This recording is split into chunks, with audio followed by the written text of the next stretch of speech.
رمضان المبارک کے تعلق سے قرآن و حدیث کی روشنی میں چند اہم باتیں آپ حضرات تک پہنچانا مقصود ہے۔ اللہ تبارک و تعالی مجھے بھی اور سننے والوں کو بھی اس پر عمل کرنے کی توفیق عطا فرمائے۔ چند ہی گھنٹوں کے بعد ایک عظیم مہینہ شروع ہونے جا رہا ہے، برکتوں والا فضیلتوں والا مہینہ شروع ہونے جا رہا ہے۔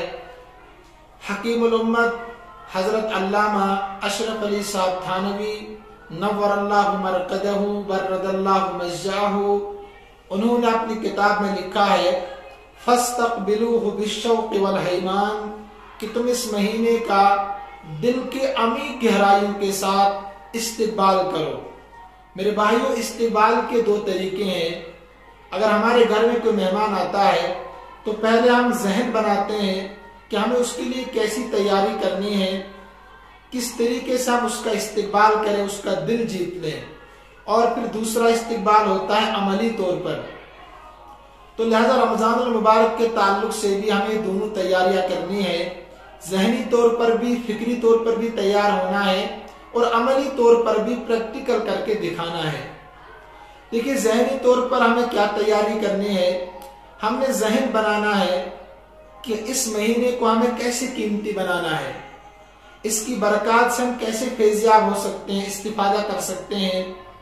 ماضی میں جتنے رمضان گزر گئے ان میں جو ہم سے غلطیاں ہوئی ہے، کوتاہیاں ہوئی ہیں، آنے والے رمضان میں وہ کوتاہی ہم سے نہ ہو۔ جب ہم ذہن بنا لیں گے تو انشاءاللہ اس کا بھرپور ہم فائدہ بھی اٹھا سکیں گے۔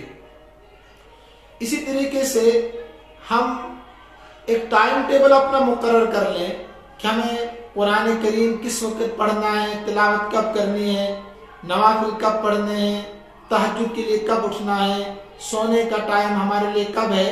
تو تمام چیزیں ذہنی طور پر آپ طے کر لیں تو انشاءاللہ پھر اس مہینے میں تمام چیزیں کرنا، پریکٹیکل کرنا، عملی طور پر کرنا ہمارے لیے آسان ہوگا۔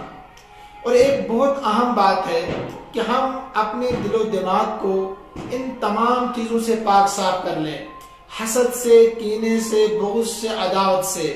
تب جا کر میرے بھائیوں رمضان المبارک کے روزوں کا، اسی طریقے سے رات کے قیام کا، نوافل کا، اسی طریقے سے صدقہ و خیرات کا ہماری زندگی میں اثر ظاہر ہوگا۔ ورنہ کتنے رمضان آ گئے، کتنے رمضان چلے گئے، لیکن ہماری زندگیوں میں کوئی انقلاب بپا نہیں ہو رہا ہے، ہم کوئی اثر نہیں دیکھ پاتے ہیں۔ اس کی وجہ یہ ہے کہ جو ہمیں کرنا چاہیے تھا، جس طریقے سے اس مہینے کا حق ادا کرنا چاہیے تھا، ہم حق ادا نہیں کر پاتے ہیں۔ لہذا رمضان آتے بھی ہیں اور چلے بھی جاتے ہیں، ہمیں اندازہ بھی نہیں ہوتا ہے کہ ہم نے کیا پایا اور کیا کھویا۔ تو لہذا ایک تو ہم ذہنی طور پر پہلے تیاری کریں اور پھر اس کو عملاً اپنائیں بھی۔ اور ایک اہم بات اللہ کے نبی صلی اللہ علیہ وسلم کی ایک حدیث مبارکہ میں آپ کو سنانا چاہتا ہوں، اللہ مجھے بھی اس پر عمل کرنے کی توفیق عطا فرمائے اور سننے والوں کو بھی۔ ایک موقع پر اللہ کے نبی صلی اللہ علیہ وسلم مسجد نبی میں تشریف فرما تھے، واعظ و نصیحت ہو رہی تھی، صحابہ کرام موجود تھے۔ اچانک ایک صحابی آتے ہیں ہاتھ میں جوتا لیے ہوئے اور داڑھی سے وضو کا پانی ٹپک رہا تھا۔ اللہ کے نبی صلی اللہ علیہ وسلم نے دیکھ کر فرمایا کہ یہ صحابی جنتی ہے۔ تو صحابہ نے دیکھا، تعجب ہوا کہ ایسی کون سی خصوصیت ان میں نظر آ گئی جس کی وجہ سے اللہ کے نبی صلی اللہ علیہ وسلم فرما رہے جنتی ہے۔ دنیا میں اللہ کے نبی صلی اللہ علیہ وسلم کا فرمانا جنتی ہے، گویا کہ جنت میں جانے کے ایک سرٹیفکیٹ ہے، ایک پروانہ ہے۔ دوسرے دن وہی صحابی آتے ہیں اسی کیفیت میں، اللہ کے نبی صلی اللہ علیہ وسلم پھر فرماتے ہیں کہ جنتی ہے۔ تیسرے دن پھر آتے ہیں، اللہ کے نبی صلی اللہ علیہ وسلم فرماتے جنتی ہے۔ لہذا ایک صحابی تھے حضرت عبداللہ بن عمرو بن عاص رضی اللہ تعالیٰ عنہ، تو ان کو تعجب بھی ہوا اور شوق بھی دل میں پیدا ہوا کہ مجھے معلوم کرنا چاہیے، مجھے دیکھنا چاہیے کہ ایسا کون سا عمل صحابی کرتے ہیں جن کی وجہ سے ان کو جنتی کہا گیا۔ لہذا وہ ان کے پیچھے ہو گئے اور ان سے کہا کہ میں چند دن تمہارا مہمان بننا چاہتا ہوں کسی وجہ سے، آپ مجھے اپنے گھر میں مہمان بنا لیجئے۔ انہوں نے قبول کر لیا، مہمان تو رحمت ہوتی ہے گھر میں، لہذا وہ 3 دن ان کے گھر میں رہے۔ جب رات کا کھانا ہو گیا اور نماز پڑھ لی، اب سونے لگے تو انہوں نے بستر ان کے لیے ڈال دیا، وہ سو گئے، تو صحابی جو تھے وہ بھی سو گئے۔ اب یہ سونے کے لیے تو نہیں آئے تھے نا، عبداللہ بن عمرو بن عاص، یہ تو مخبری کرنے کے لیے آئے تھے، دیکھنے کے لیے آئے تھے کہ کون سا عمل کر رہے ہیں تاکہ میں بھی وہی عمل کروں، جنت کا مستحق بنوں۔ کیونکہ جب کوئی مخبری کرتا ہے تو سوتا نہیں ہے بلکہ جاگتا رہتا ہے، تو لہذا دن رات بھر جاگتے رہے عمل دیکھنے کے لیے، نیک عمل دیکھنے کے لیے۔ یہ دنیا کی مخبری نہیں تھی بلکہ نیک اعمال کے لیے تھی، تاکہ میں عمل کر کے جنت حاصل کر سکوں۔ انہوں نے کوئی خاص عمل تو نہیں کیا ان صحابی نے، لہذا صبح اٹھے، نماز پڑھی، اپنے کام میں مصروف ہو گئی۔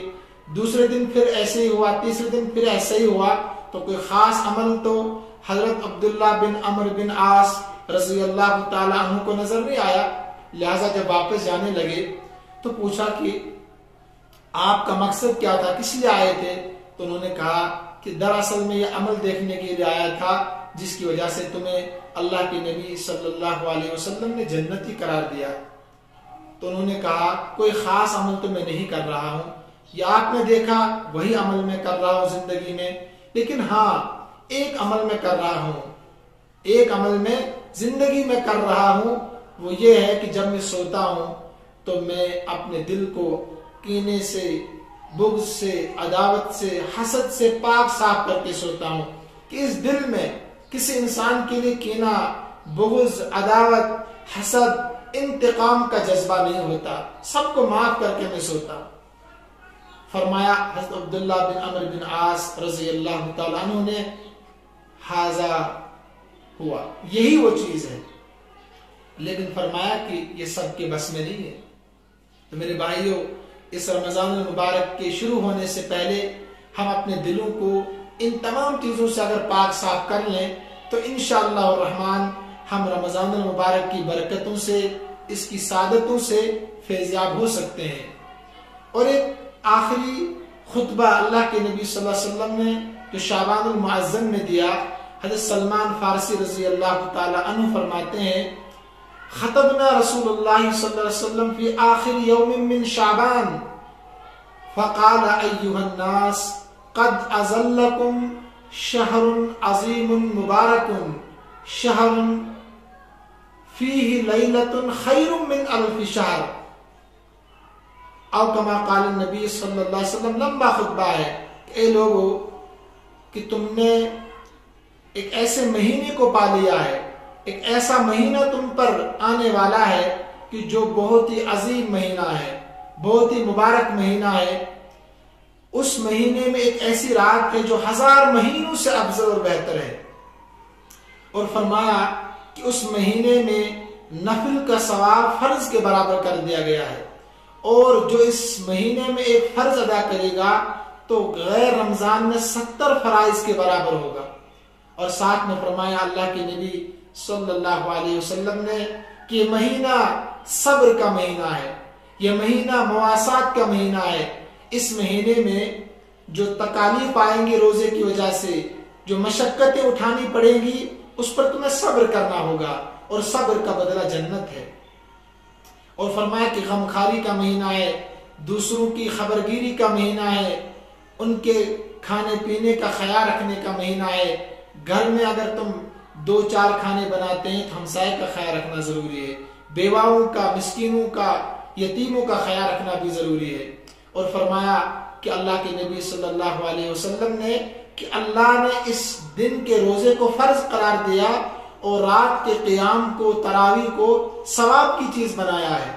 اور ساتھ میں یہ بھی فرمایا، میں مختصر عرض کر رہا ہوں کہ اللہ تبارک و تعالیٰ نے تمہارے لیے اتنے فضائل اس میں رکھے ہیں کہ اگر کوئی انسان روزے دار کے روزہ کو افطار کرائے، اس کے لیے افطاری کا انتظام کرے، اللہ تعالیٰ اس کے ثواب کے برابر اس کو بھی مرحمت فرما دیتے ہیں، اور اس کے لیے اللہ تبارک و تعالیٰ جہنم سے خلاصی عطا فرماتے ہیں۔ ایک صحابی نے عرض کیا یا رسول اللہ صلی اللہ علیہ وسلم، ہم میں سے ہر شخص اس کی طاقت نہیں رکھ سکتا کہ روزے دار کے روزے کو افطار کرائے، انہیں روزے دار کو کھانا کھلائے، اس کے لیے افطاری کا انتظام کرے۔ تو فرمایا حضور صلی اللہ علیہ وسلم نے یہ برکت، یہ فضیلت تو ایک کھجور کھلانے سے بھی حاصل ہو سکتی ہے،